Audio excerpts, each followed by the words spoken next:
Cette septième cour.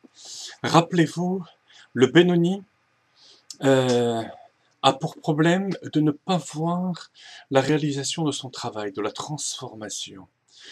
Et dans ce chapitre, le Baal HaTanya va nous expliquer qu'il y a 3 phases chez le Benoni.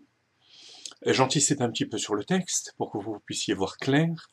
Première phase, c'est celle du rejet, de l'expulsion des midot raot, des sentiments négatifs, et ça, c'est accessible au Benoni. D'expulser le mal jusqu'à ce que le mal se sente en exil et anesthésié, grâce à la mitzvah. Une deuxième phase, c'est celle de la violence, de l'utilisation de la force pour contraindre l'âme animale à se soumettre à la mitzvah. Il n'y a pas de transformation. Contrainte. Et à tel point, cette contrainte est puissante, que l'âme animale va être obligée de répondre Amen à tout ce que l'âme divine lui dit. Et enfin, le troisième stade, qui lui est un stade de transformation par rapport au kohot.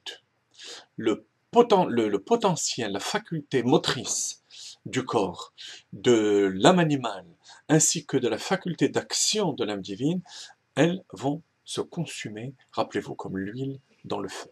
Alors on y va dans le texte. ואף שמהותה ועצמותה של נפש הבעמית שבליבו, שהן מידותיה הרעים עדיין לא נכללו בקדושה. Page 162 dans l'édition bilingue. Bien que les pulsions négatives chez le Benoni n'ont pas été transformées, ne se consument pas en Kedusha. On est bien d'accord. Parce que chez le Benoni, ce n'est pas la vocation, ce n'est pas la vocation du Benoni. Mikol Makom, malgré tout. Mais achar dit kafian les Kedusha. Étant donné que ces midot se soumettent à la Kedusha. Ou be'al kochan onin amen.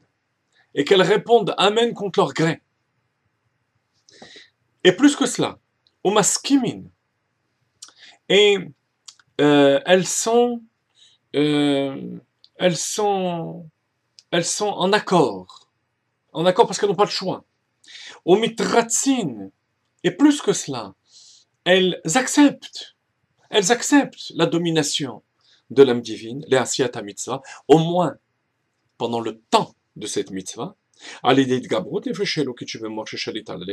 grâce au cerveau qui domine le cœur. Et comme je vous ai dit, il y a une partie donc de ces midot raot, c'est la partie yitzhara, la forme négative, qui est exilée et anesthésiée. Alors, au moment de la mitzvah, la shrina va résider. Donc voilà pour consoler le Benoni et pour nous motiver dans notre travail. Il faut savoir que, déjà quelque chose de fondamental dans notre avoda, c'est d'anesthésier le mal qui est en nous. C'est notre avoda, on va dire, notre travail essentiel. C'est cette lutte constante. Deuxième phase, on va être capable de faire résider la shrina. Alors, et ça, au niveau global des choses, c'est l'essentiel. Là, un sot lo idvar dira betartonim, faire une demeure ici-bas pour Dieu. Le mal est anesthésié. Donc, il n'y a pas de contre-indication à ce que la shrina récite. Et enfin, il y a une partie carrément de notre âme qui va se consumer dans le feu de la shrina.